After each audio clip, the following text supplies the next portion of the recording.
Hey guys, been posting a lot of videos lately. You saw that I had a qavr frame that I put together and I was using that for a while, but unfortunately that frame is not good.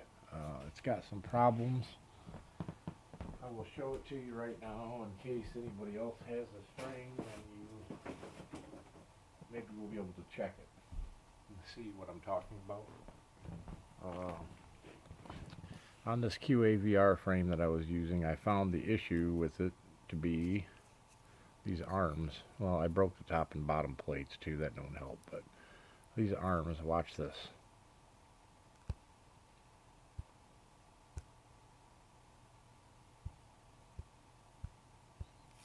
They move in and out so far that the props almost touch on both sides.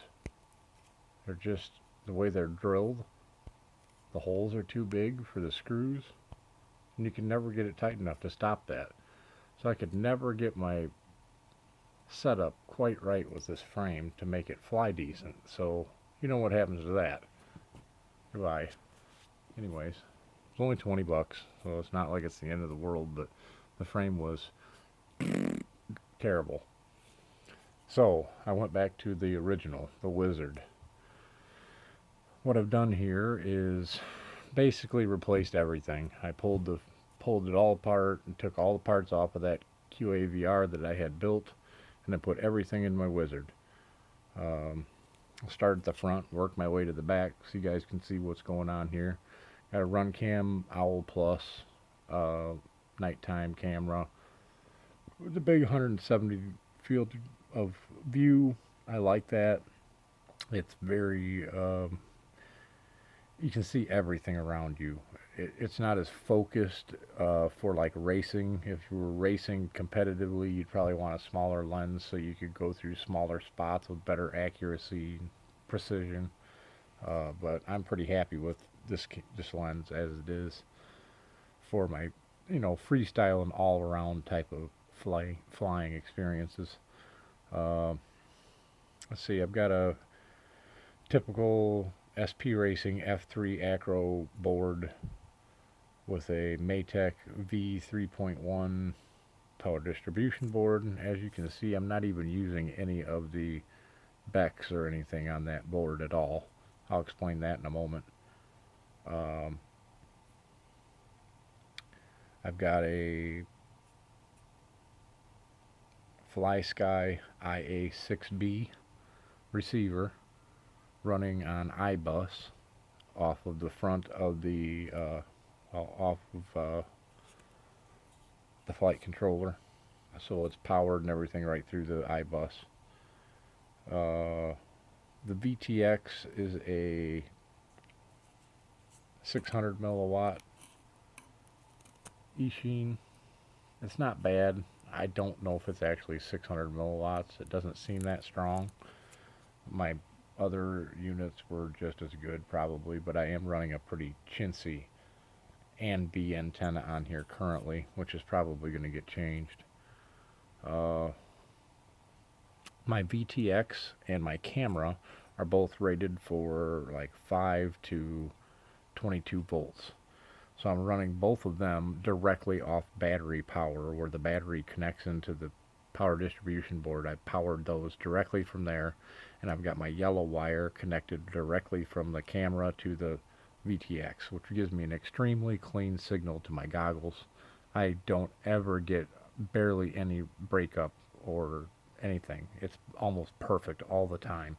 If I go a little bit out of my range, I'll get a little bit of crackles, and I just come back into that range, and I'm just fine.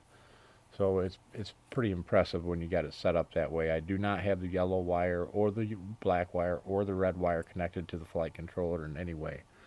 So um, let's see. From that point, I guess I should tell you on the flight controller, I have 3.1.7 Betaflight on it with anti-gravity and all that good stuff. Works really well. I've had no problems with that. Got it sorted pretty well now. Oh, let's see, we'll work our way out a little bit. The ESCs under the covers, I've got DYS 20 amp XS opto ESCs running on the newest multi-shot.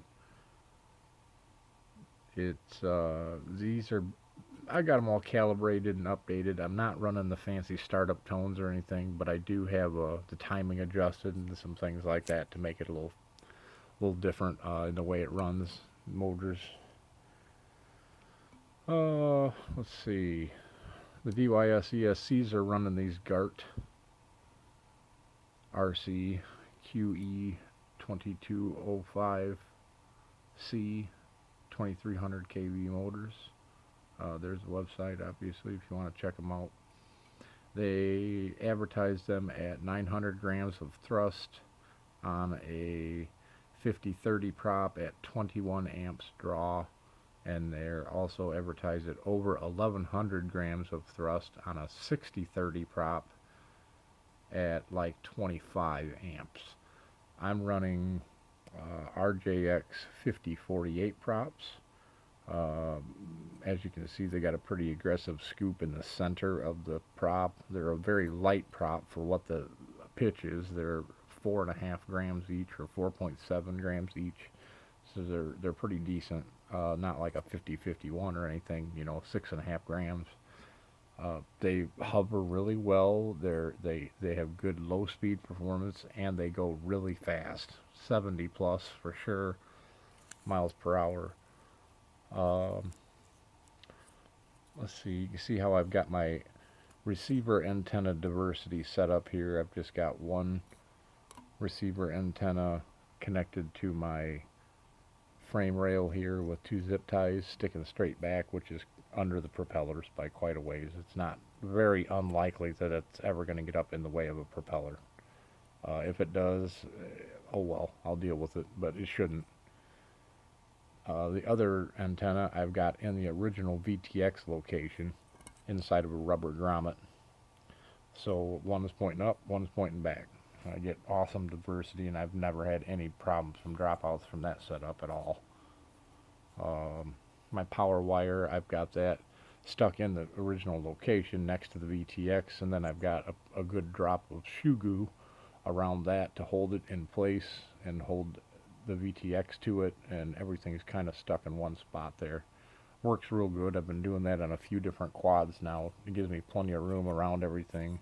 It's a little bit of extra weight if you're looking for maximum performance. You know, shoe goo's a little heavy, adds a couple grams, but you know, my balance is really, really good on this thing, so I'm not too concerned about a gram or two here and there.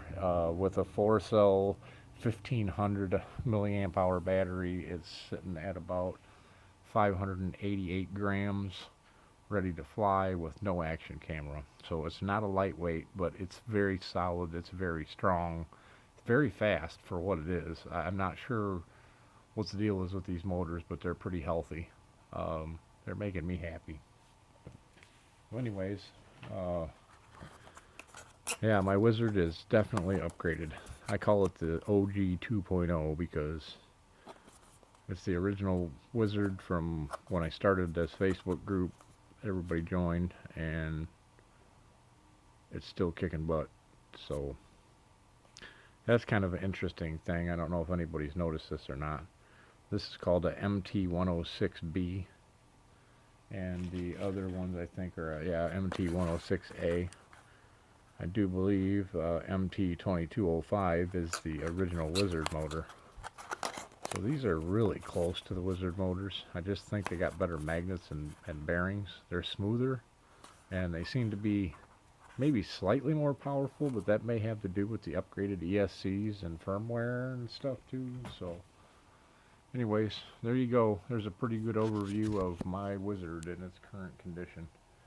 It is a fast SOB, and it's really good and smooth now. You'll see, I got some videos coming tonight. Have a good night, guys. Thanks for watching, and fly on.